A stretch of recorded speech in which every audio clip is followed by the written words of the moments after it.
Vous écoutez La Voix de la jeunesse sur Étincelle Radio, la voix des jeunes pour le renouveau démocratique.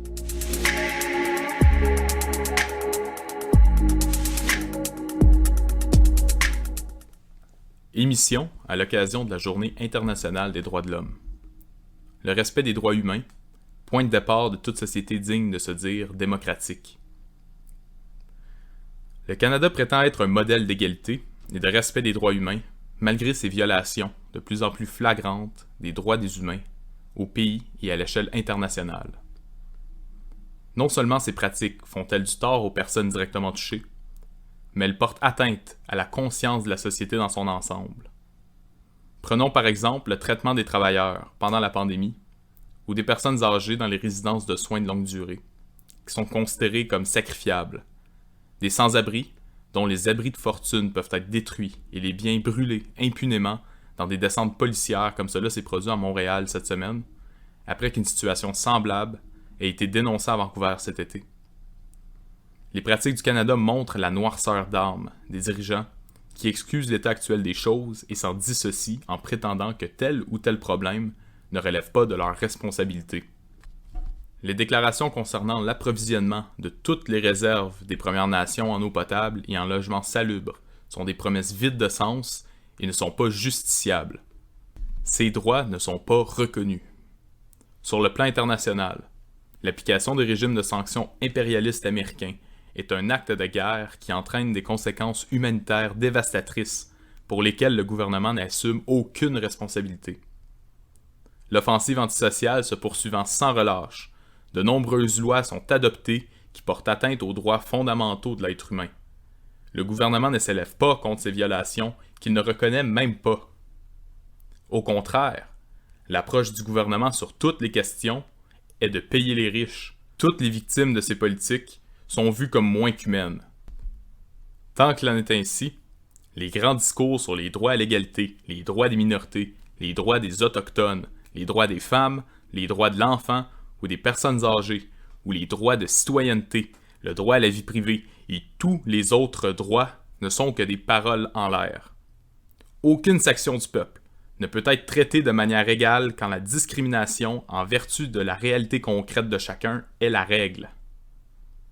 Plus important encore, le droit de conscience, reconnu dans la Déclaration universelle des droits de l'homme, est naturellement foulé aux pieds quand l'être humain n'est pas au centre des préoccupations du gouvernement.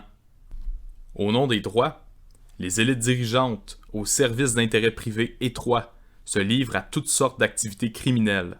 Toutes sortes de balivernes sont dites sur l'unité nationale, la liberté d'opinion politique, le droit des nations d'exercer leur souveraineté, la paix, la démocratie et les droits de la personne pour virer la vérité à l'envers.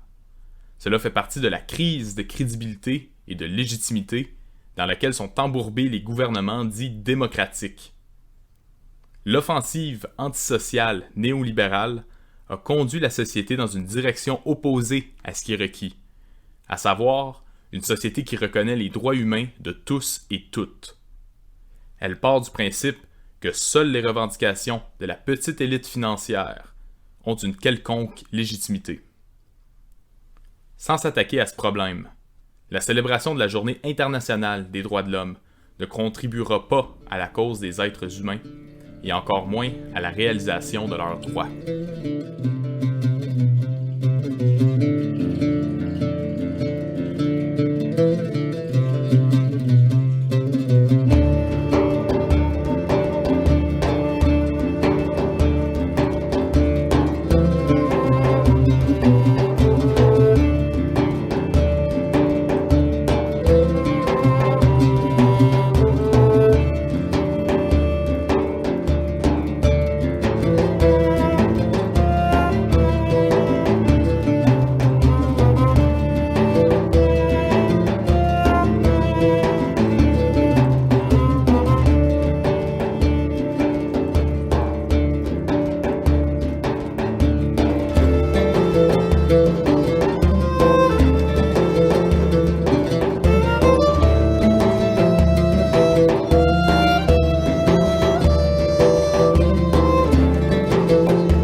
méprisable du Canada dans l'opposition aux droits humains des Palestiniens, par E. Nichols.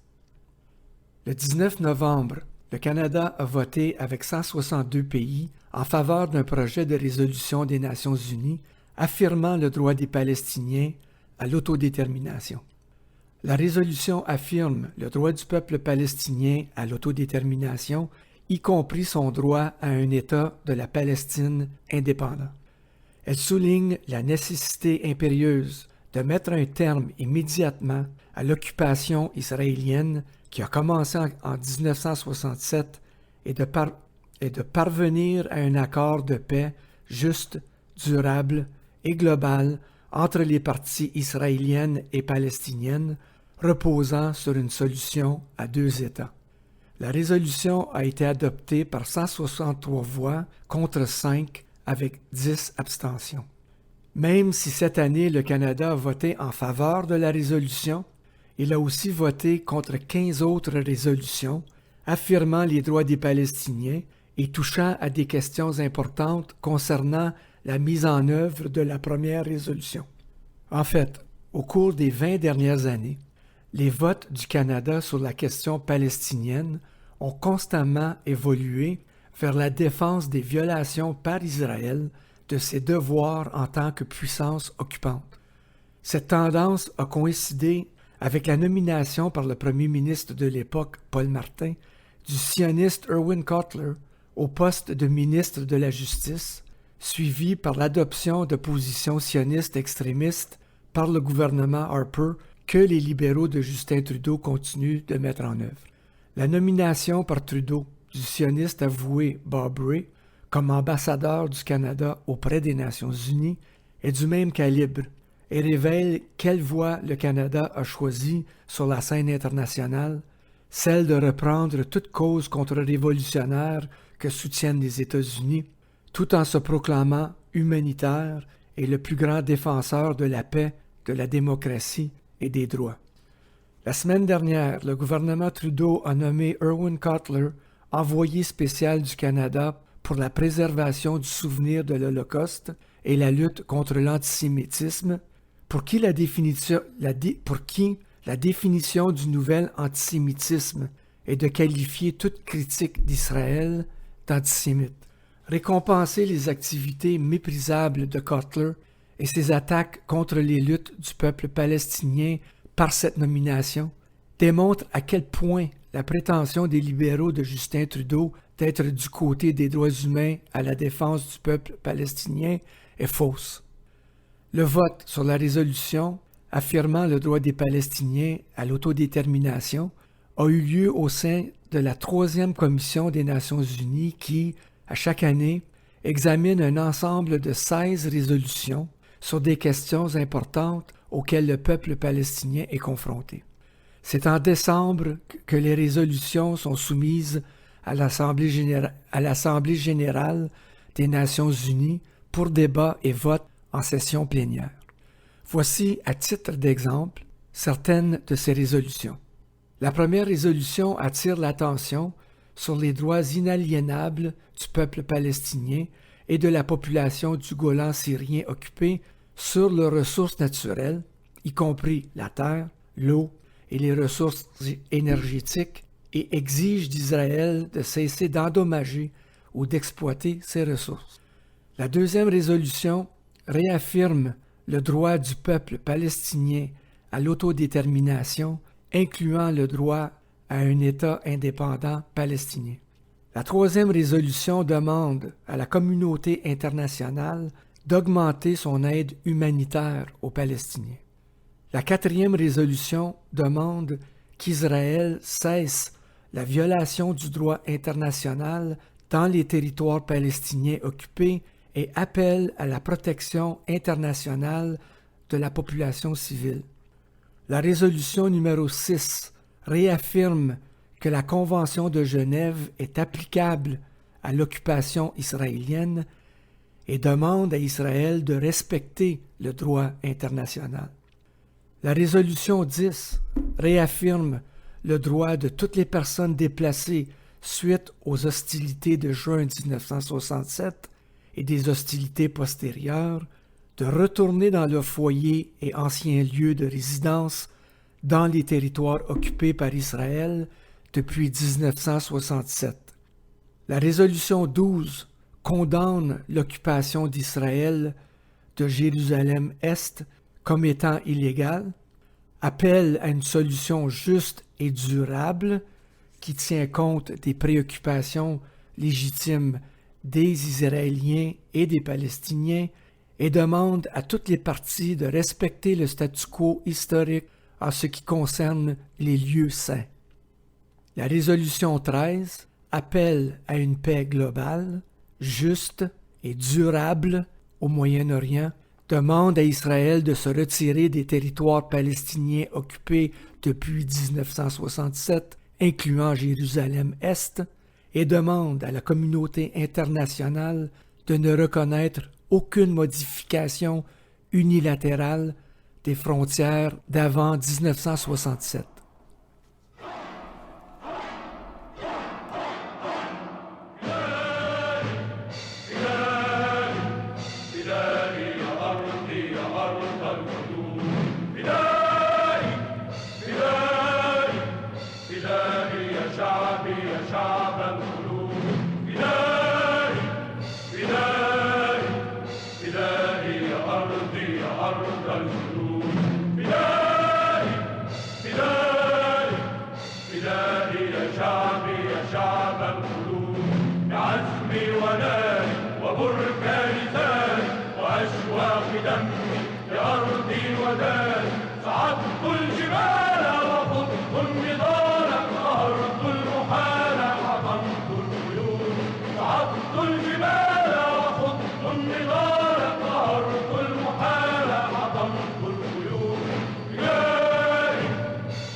تحت ظل العلم بأرضي وشعبي ونار الألم سأحيا فدائي وأمضي فدائي وأقضي فدائي إلى أن تعود سأحيا فدائي وأمضي فدائي وأقضي فدائي إلى أن تعود فدائي فدائي فدائي يا أرضي يا أرض الجدود فدائي فدائي فدائي يا شعبي يا شعب القلوب فدائي فدائي فدائي يا أرضي يا أرض الجدود فدائي فدائي فدائي يا شعبي يا شعب القلوب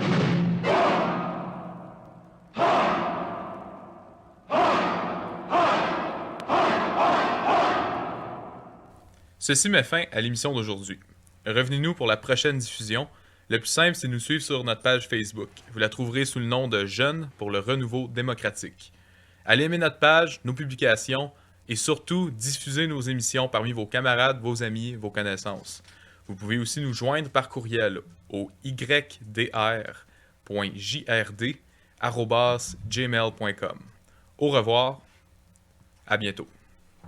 Étincelle Radio est un balado produit par les jeunes pour le renouveau démocratique. Toutes nos émissions sont libres de droit et à but éducatif. Les chansons que nous utilisons dans nos émissions sont utilisées en suivant le principe de l'utilisation équitable, fair dealing ou aussi fair use.